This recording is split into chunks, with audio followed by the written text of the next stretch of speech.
మనిషి యొక్క సర్వాంగాల్లోకి ఉన్నతమైనది, శ్రేష్ఠ భాగమైన శిరస్సున ధరించేది, శ్రేష్ఠతను ఆపాదించేది. హిందువులందరూ తప్పనిసరిగా నుదుట తిలకాన్ని ధరించడం ఆనవాయితీ. ఒక వ్యక్తి సనాతన ధర్మాన్ని అనుసరిస్తున్నాడనడానికి గుర్తు బొట్టు పెట్టుకోవడం.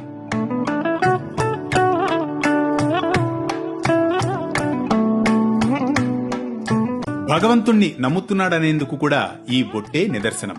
అందుకే ఆలయాల్లోకి ప్రవేశిస్తున్నప్పుడు తిలకధారణ తప్పనిసరి. బొట్టు ముఖ సౌందర్యాన్ని పెంచడమే కాదు, అది అనునిత్యం మనం జరిపే సంస్కారవంతమైన ఒక గొప్ప నియమం. కనుబొమ్మల మధ్యప్రదేశంలో వెనుకగా ఆజ్ఞాచక్రం ఉంటుంది. ఆ ప్రదేశాన్ని మధ్యవేలితో సున్నితంగా స్పృశించి ఆజ్ఞాచక్రాన్ని ప్రచోదన చేయడం కూడా తిలకధారణలోని ముఖ్యమైన పరమార్థం. తద్వారా శక్తి ప్రసరణ సులభంగా జరుగుతుంది.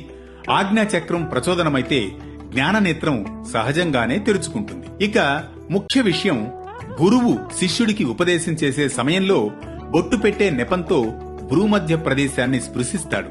తద్వారా ఆజ్ఞాచక్రం ప్రచోదనమవుతుంది. కుంకుమతో పాటు సింధూరం, తిరుచూర్ణం, గంధం, అక్షతలు, విభూది, చాదు, ఇంకా కస్తూరి, పునుగు, జవ్వాది, పచ్చకర్పూరం, నవరత్నాలు ఎవరి శక్తిని బట్టి వారు ధరించవచ్చు. బొట్టు లేకపోతే ఇంకా స్నానం చేయలేదని అర్థం.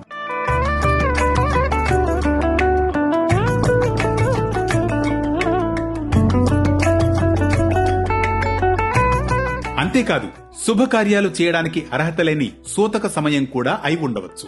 అంటే నుదుటనున్న తిలకం శుభకార్యాలు చేయడానికి, నిత్య నైమిత్తిక కార్యక్రమాలు నిర్వర్తించడానికి అర్హత ఉందని సూచిక. అందుకే స్నానం చేయగానే ముందుగా తమ తమ సంప్రదాయాలకు అనుగుణంగా తిలకధారణ చేసి మరీ పూజాధికాలు నిర్వర్తించడం జరుగుతుంది. స్త్రీల పట్ల పవిత్రమైన భావనను కలిగిస్తుంది తిలకధారణ. ముత్తైదువులైన స్త్రీలు ముఖాన బొట్టు లేకుండా ఒక్క క్షణమైనా ఉండలేరు.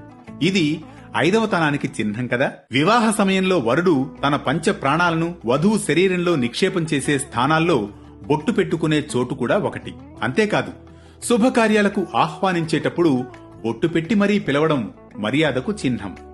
చిన్నపిల్లలకు బొట్టు పెడితే దిష్టి తగలదని నమ్మకం. మంచి రంగు, సుగంధ పరిమళం ఉన్న కుంకుమను వాడడం తరతరాలుగా ఉన్నా క్రమంగా ద్రవరూపంలోనూ ఆపై పేస్టు రూపంలోనూ తిలకాలు కూడా వచ్చాయి. కానీ బొట్టు బిళ్లలు పెట్టుకుంటే మాత్రం బొట్టు పెట్టుకున్నట్లు కాదని గ్రహించాలి. మనకందరికీ శుభ ఫలితాలనిచ్చే తిలకధారణలోని పరమార్థాన్ని తెలుసుకున్నాం కదూ. మరో ఆసక్తికర కథనంతో మళ్లీ కలుద్దాం పరమార్థంలో.